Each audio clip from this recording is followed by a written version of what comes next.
Les débats de l'été Sud Radio, midi 13h30, Thierry Staller. En Australie et en Nouvelle-Zélande, la Coupe du Monde féminine de football a battu son plein jusqu'à la victoire de l'Espagne, 1-0 hier. Le football joué par les femmes gagne toujours plus en popularité et c'est toute une économie qui émerge petit à petit. La compétition aurait été la plus rentable de tous les temps selon Gianni Infantino, le boss de la FIFA. Pour en parler dans les débats de l'été, j'accueille Vincent Chaudel. Bonjour. Bonjour. Président de l'Observatoire du Sport Business, et Jules Bodeschini, notre journaliste sportif. Alors Jules, bilan positif pour cette 9e édition? Absolument Thierry, une Coupe du Monde terminée d'ailleurs en apothéose pour la Jora qui s'est imposée sur la plus petite des marches face à l'Angleterre, championne d'Europe en titre. Une victoire 1-0 et un premier sacre mondial pour les Espagnols qui ne disputaient que leur 3e Coupe du Monde. Numéro 19 et capitaine de sa sélection, Olga Carmona s'est payé le luxe d'inscrire l'unique but de la rencontre. Une journée de joie et de tristesse pour la joueuse du Real Madrid qui a appris après la rencontre le décès de son papa. Alors, quelle grande première pour cette 9e édition? Eh bien, cette Coupe du Monde était également celle d'autres premières, avec en premier lieu l'élargissement de la compétition à 32 équipes qui n'en comptaient que 24 auparavant. Une volonté défendue par le président de la FIFA, Gianni Infantino, et donc un choix qui s'est avéré payant pour le patron de l'instance mondiale, qui a indiqué vendredi dernier que le mondial de football avait dépassé les 570 millions de dollars de chiffre d'affaires. Infantino a également insisté sur le fait que la FIFA n'avait pas perdu d'argent et qu'il s'agissait du deuxième événement sportif qui a généré le plus d'argent, à l'exception bien sûr de la Coupe du Monde masculine sur la scène mondiale. Et qu'en est-il des primes des joueuses? Parmi les autres nouveautés, celle des primes versées directement par la FIFA. Fini les dotations propres à chaque fédération et les participantes du mondial étaient assurées au minimum de recevoir un peu moins de 30 000 dollars de primes, 26 700 euros chacune. À la suite de leur couronnement, ce sont les Espagnols qui ont décroché le jackpot avec 240 618 euros de primes par joueuse. Quart de finaliste, les Bleus ont empoché 80 000 euros chacune à l'issue de la compétition. C'est donc un bond en avant pour le football féminin où la rémunération annuelle moyenne était de 14 000 dollars, soit 13 000 euros selon une étude de la FIFA en 2022. Et les spectateurs dans les stades, ils étaient bien présents? Absolument, c'est aussi sur le terrain que la compétition s'est démarquée avec 1 978 275 spectateurs dans les tribunes. Rendez-vous compte, près de 2 millions de spectateurs, un nouveau record d'affluence pour la compétition mondiale féminine qui explose le précédent de 2019 et les 1 53 096 spectateurs de la Coupe du Monde en France. Vincent Chaudel est avec nous. Vincent, est-ce que le président de la FIFA, Gianni Infantino, a bien raison de se féliciter de cette 9e Coupe du Monde? Il a bien raison de se féliciter du développement du football féminin parce que il en a grand besoin. La FIFA veut continuer à développer son business, faut dire les choses telles qu'elles sont. Sur le dernier, c'était des cycles de 4 ans. Sur le dernier cycle, la FIFA a enregistré un chiffre d'affaires cumulé de 7,5 milliards de dollars et elle vise la barre des 11 milliards pour le nouveau cycle. Et dans le nouveau cycle, pour passer de 7 à 11, évidemment qu'elle aura besoin de que cette Coupe du Monde féminine se développe. Et c'est vraiment une bonne nouvelle pour la FIFA. En revanche, il faut que la FIFA la commercialise mieux parce que envoyer cette Coupe du Monde en Afrique, en Australie et en Nouvelle-Zélande, c'était une bonne idée. Seulement si elle avait été commercialisée avec la Coupe du Monde en France, par exemple. Parce que pour les diffuseurs européens, ça a été vraiment compliqué de travailler. Mais justement, Vincent Chaudel, les diffuseurs français ont déboursé 6 millions d'euros pour acquérir les droits. Mais comment est-ce qu'on explique ce revirement de situation alors qu'à quelques semaines du début de la compétition, on n'avait pas encore de diffuseurs? Pour plusieurs raisons. Déjà, le contexte sportif n'était pas favorable. On avait une équipe de France qui était empêtrée dans des conflits avec Corinne Diacre, la sélectionneuse précédente. On avait des championnes qui étaient blessées, des absentes. On peut parler de Katoto qui était a priori notre meilleure joueuse. Et puis surtout les horaires qui étaient compliqués. C'est-à-dire que cette Coupe du Monde, les matchs se sont joués entre 4 heures du matin et midi. Et donc, tout cela faisait que les diffuseurs français n'avaient pas nécessairement, enfin, français, les Allemands, les Anglais également, avaient quand même du mal à parier sur cette Coupe du Monde. Mais finalement, les audiences ont été au rendez-vous parce que l'équipe de France a produit de bons matchs. Elle aurait pu aller en demi-finale, ça s'est pas joué à grand-chose, et donc tout positif à ce niveau-là. Et le quart de finale contre l'Australie a rassemblé 5 700 000 téléspectateurs, ce qui est plutôt un bon score en termes d'audience. C'est un bon score pour une rencontre à midi. Notons que la rencontre contre les Marocaines, le match précédent, avait fait le même score. Et donc c'est effectivement intéressant, c'est-à-dire que les diffuseurs français pouvaient craindre de faire des audiences en dessous de 4 millions, voire 3 millions. Et donc là, ça a été plutôt une bonne surprise, qui est une confirmation de la dynamique au niveau de l'équipe nationale, hein, puisque sur la Coupe du Monde 2019, on a eu jusqu'à 14 millions pour le France-Brésil, qui avait lieu en France, bien évidemment, et donc ça explique cela en partie. Le vrai problème pour le football féminin, c'est plus les images de l'équipe nationale, parce qu'on sait maintenant que les Français peuvent se rassembler et soutenir leur équipe nationale. Pour le championnat, on est aujourd'hui avec des affluences de moins de 1000 spectateurs par match et des audiences qui tournent autour des 50 000 téléspectateurs. Donc c'est ça le problème aujourd'hui. Jules. Donc sur la Coupe du Monde économiquement, ça a été un succès. Est-ce qu'on peut le dire aussi qu'en termes d'audience, ça a été un succès? Oui, c'est une bonne surprise. Un succès, non, on peut pas le dire totalement. Au niveau des audiences à la fin de l'année 2023, on va regarder le top 10 des audiences ou le top 100 des audiences de l'Arcom et on n'aura pas de match de l'équipe de France féminine parce que il va falloir aller chercher les 10, 15, 20 millions de téléspectateurs à ce niveau-là.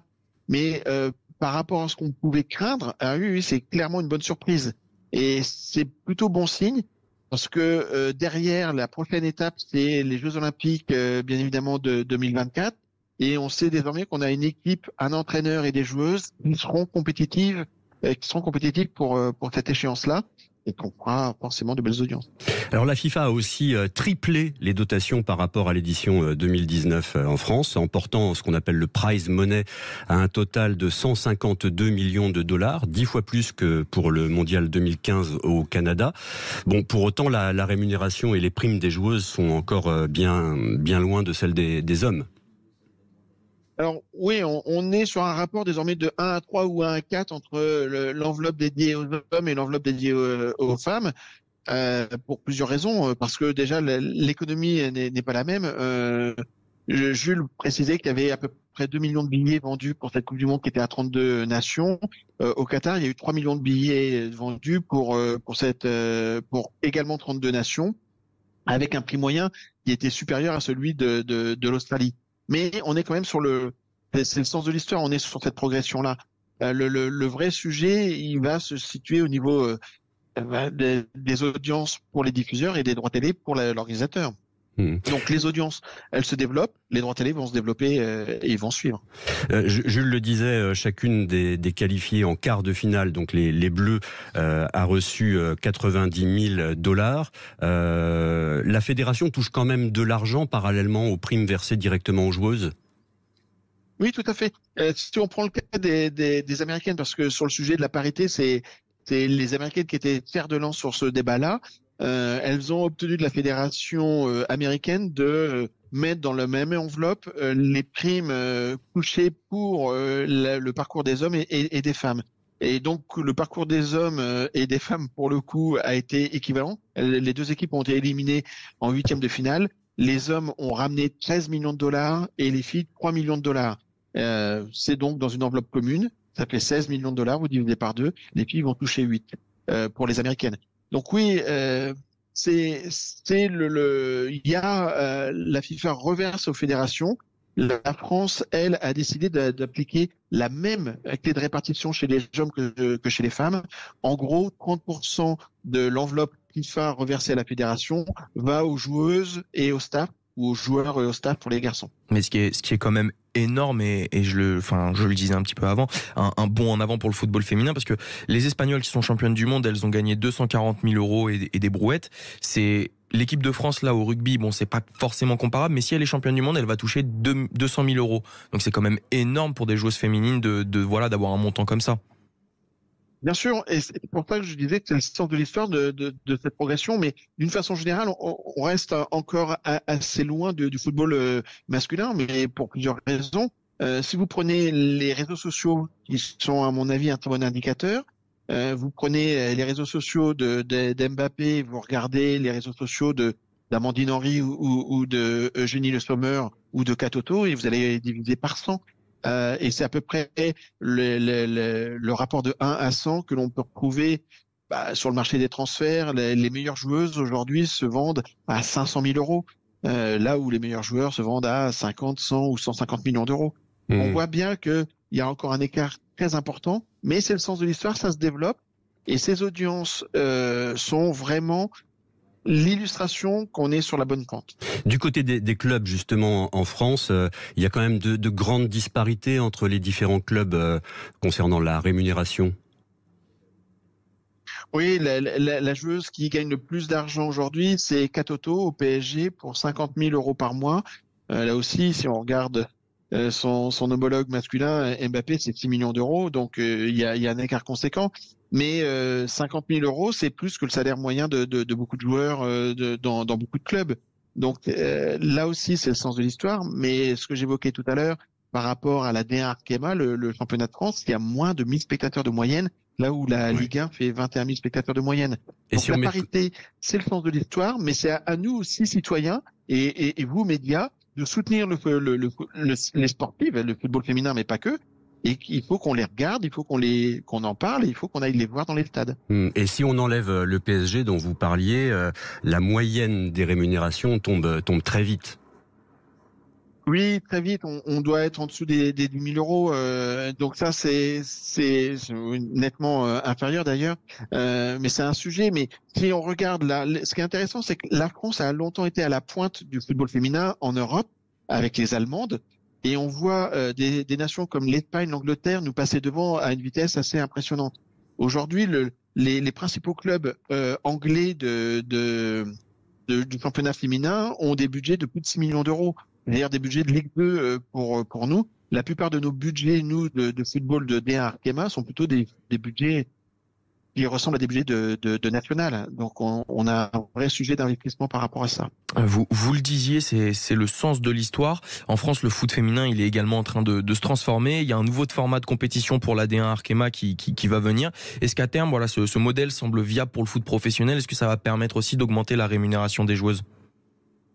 C'est tout l'enjeu. Évidemment que le format est important, mais ce qui va être surtout important, c'est est-ce que les médias vont y croire? Est-ce que les téléspectateurs seront au rendez-vous? Et est-ce que les audiences vont augmenter? On peut reprocher, par exemple, au PSG ou à l'OL de pas jouer ou de jouer très peu au Parc des Princes ou au Groupama Stadium, mais jouer au Parc des Princes devant 3000 spectateurs, c'est pas rendre service au football féminin, par exemple. Et donc ça, la clé est aussi chez nous. Chez chacun d'entre nous. Donc là, c'est un vrai sujet. Le format va aider, mais pas que.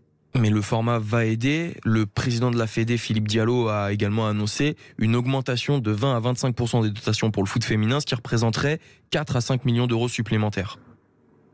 Est-ce que... Oui, c'est un élément important. Mais je trouve aussi intéressant qu'il n'y a pas que la fédération qui peut aider. Dans le prolongement de cette Coupe du Monde qui vient de terminer en Australie et en Nouvelle-Zélande, le gouvernement australien a décidé d'investir 200 millions de dollars dans les infrastructures pour le sport féminin.